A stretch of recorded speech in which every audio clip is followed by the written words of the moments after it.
You leave 8 or 9 of your top line players out.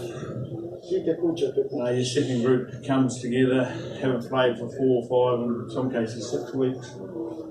Had a couple of weeks to try and get ready for the test match, so at times we were rusty. But, we did a lot of good things, and, I thought one of the greatest things we did was at the end, with all the young fellas on, we showed a lot of mental fortitude, so really pleased with that. In terms of the attack, probably for you, Ian, what are the things that are going to need to click a little bit better based on obviously what is just the singular view that we've seen so far? I think there's a whole lot that we have to click at. It was pretty obvious that timing was out and some of our roles weren't quite right, but I think like Steve said is that behind the scenes we expected that because we've been bringing a group together, we've put a couple of things in there in place that are causing them to think a little bit. It's probably not instinctive, and I think when you get a new group together, they spend more time thinking about what they're doing rather than just instinctively playing. I think we saw a little bit of that, bit of clunkiness out there, so time in the saddle will fix that. Sam, have you pointed out yet? I asked you yesterday if you're going to keep New Zealand's heart rate down. So a solid finish there. How was it? Yeah, it was tough. Right from the first whistle, we found out. Within the first sort of 15 minutes, we found ourselves down by 9 points through poor discipline. Managed to grind our way back into it, and but credit to the Argentinians the way they came out the second half. It was just a classic arm wrestle right up to the final whistle. It's certainly a reminder that Test Rugby is a step up from Super Rugby. The team was huddled out there just before that last Argentinian attack. What was said? There was a focus on our defence, making sure we were getting under the ball with our tackles, getting back on our feet quickly and forming a strong defensive line. And also trying to minimise our penalties at that time. It was a fun game to play. Did you have fun at it? But it's always fun to pull on the All Black jersey, and it's a different type of fun when it comes down right to the final whistle like that. There's certainly a feeling of relief and satisfaction, but also pride in sticking it out the way we did. Steve, what impressed you about Los Pumas? We got exactly what we expected from them. They've been playing by and large together all year, so they had great combinations. They had physicality about what they did up front, scrum time, line out time, driving, and their ball carrying was strong. So, I think the only reason that they didn't hurt us more was because we had a very, very good defensive day. And a lot of the credit goes to Scotty for that. He's been working hard on that area and the players themselves. I was just going to say, what was the sort of things that you asked of those younger players, and did you see what you wanted to from the majority? Oh, look, first and foremost, you want them to fit into what you're trying to do as a team. But as Foz has said, from the attack point of view, you can't just snap your fingers and get what the end result is like that. It takes time and timing and time together. So, and the same with defence. We've tweaked a few things there, and but once you go past that, what you want from them is them to be able to show you that they can get out there in the heat of the battle and do the job that you ask them to do, and keep their composure, keep their discipline, and be themselves. And I think we saw that. Australia couldn't get Josh on towards the end? It wasn't really the game. As I said to him afterwards, Joshy, it's not the game for you to be thrown in the deep end. And so, the process with him is, it's going to take a little bit of time, and we think he's a quality player. But sometimes if you chuck them in and things go wrong, you can break them. So we weren't prepared to take that risk. As I said, risk and reward, and that's one of the risks we're prepared to take. How would you assess Sibu's game? It's pretty busy early. He's busy all game and played pretty good. Yeah, over here. Yes. Isaac. All said that Pumas are Hawaii, and nobody said that sometimes All Blacks are almost Crusaders, which is the difference. Let's say Hawaii Pumas or Crusaders. Well, the Crusaders weren't here, so that's the difference. You know, like if you took eight of the Haguaris out of your team, then they'd have to start again at the beginning of their season trying to get combinations and so forth. So, I'm not belittling what the Pumas did today. They played really well. What I'm trying to say is the difference is if you train and play all year together, you have combinations, you have game understandings of how you're going to try and play. Whereas versus 2 weeks together makes a massive difference.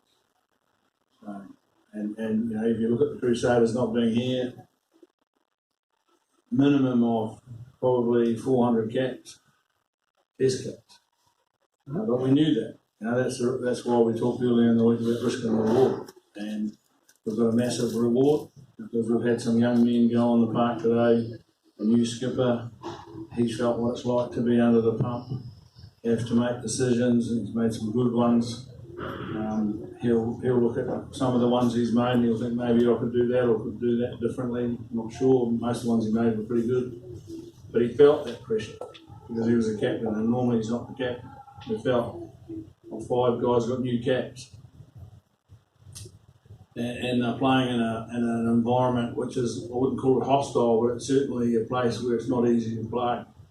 You know, the crowd singing and shouting and against an opposition who are quality opposition. So all of that is money in the bank for us. You know, and to get away with the win is a little bit more money in the bank. You know?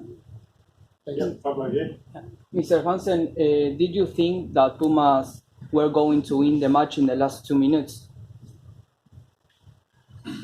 When you're sitting in the box, you don't take time to think who's going to win it. You're trying to look at what's happening and observe. Could they have won the game? Of course they could, you know, if things have gone right. But you're hoping that your own team does what they have to do. And it was obvious that the Pumas were going to drive. So if we could put our structures in place to stop that drive, then we would win the game. So you don't worry about who wins and loses until after the final whistle.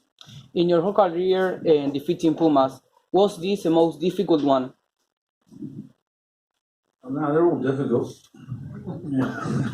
There's no easy games here. Like I've been coming here for a wee while now, and I can't remember an easy one. I think they're a quality outfit, and the home crowd is very good. They're very supportive and fair, to be fair. But you know, when the whistle goes, probably not as fair.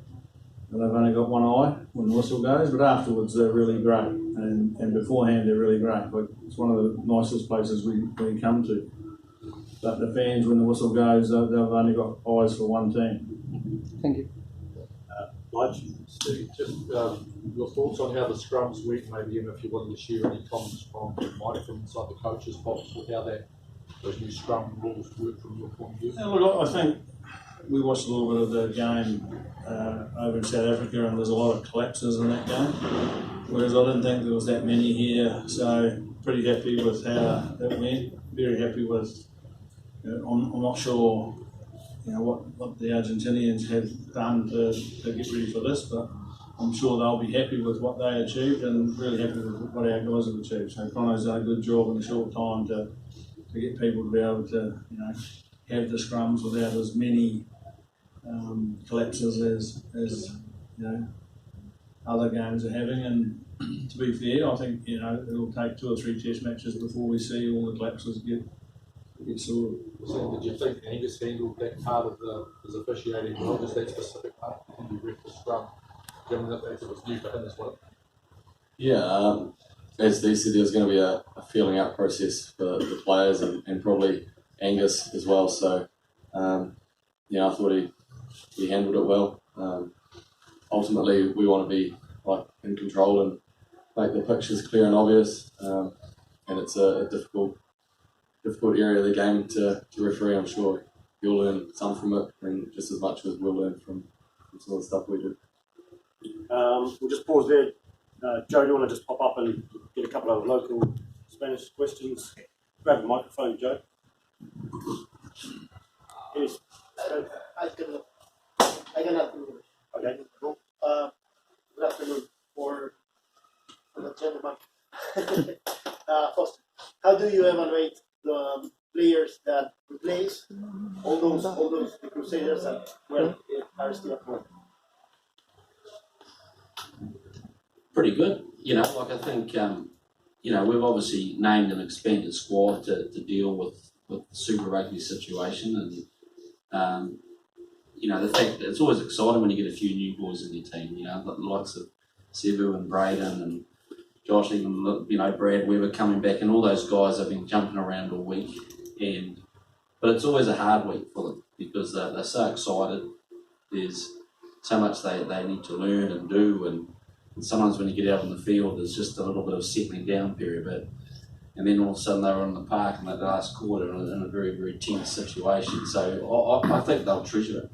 You know, I think they'll hopefully go home and look back and just realise that Test match rugby is like that. That there's no quarter given. There's no team that's you can just rock up and just expect to have an easy win. And they'll look back and think, well, that's a great introduction to Test match rugby for them. So, the fact we've got away with a win over here, we're pretty satisfied with it. Are we sorry? We have probably time for one more, so front row. Okay. Mr. Hansen, are you satisfied with your team's performance? You have to think on the Rugby World Cup. Well, you're never satisfied because you always want more. You know, we're greedy people, coaches.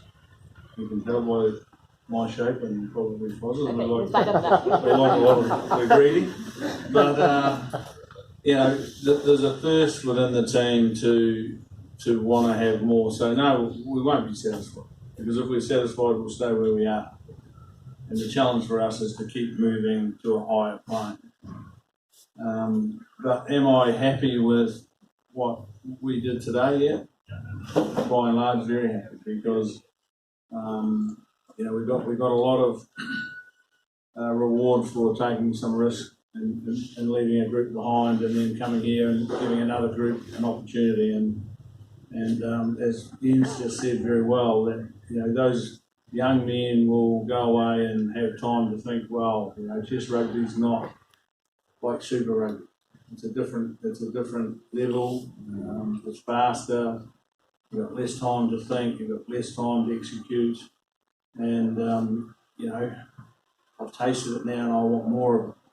So, and our older players, you know, even Sam today as captain has experienced something different for him for the whole week because he's had to think about the whole group rather than just himself in this preparation. When we all get together later, you know, he'll have an understanding how he can help Kieran lead the team better than he had prior to today. So, you know, it's been very good in that department. Thank you, everyone. We'll have players in the mix zone shortly.